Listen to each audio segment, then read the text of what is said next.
Hello, Hansi. Hi, how are you? Ernie Lai has lived in South Africa his whole life. He's a successful businessman, heading up the China desk of a large law firm. The accent unmistakably local, but a familiar face for newcomers looking for legal advice.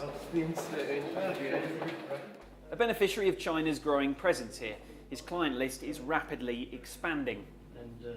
Having been close to some big deals, he admits business relationships haven't always been smooth.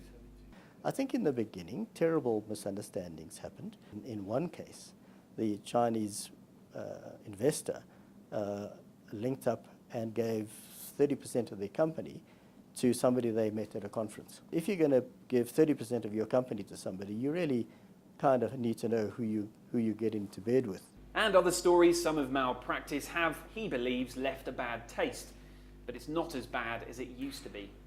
The importance of China as an economic force is really becoming quite a determining factor in South African businessmen understanding what the economic future holds for the continent.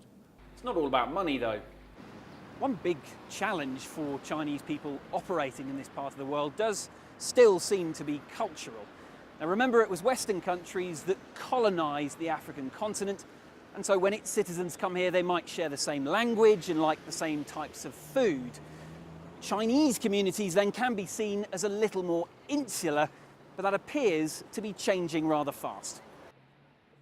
As in business, sometimes it just takes time. Though in South Africa, it's about more than that. In the bad old days of apartheid, Mr. King might have been arrested for doing this.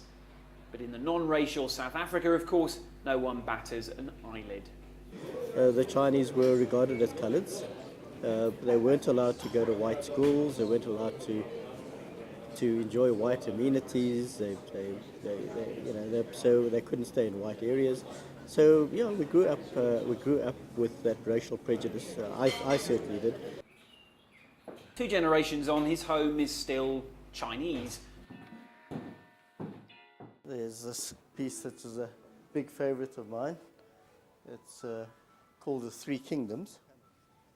Integrating is one thing, forgetting where you're from is quite another, even for the 3rd generation.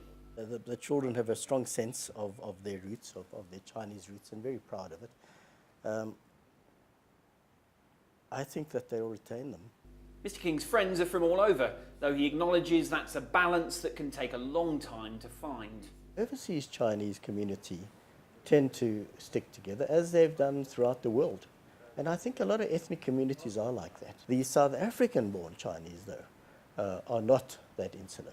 South African-born Chinese are pretty much integrated. The nightcap, not Oriental at all.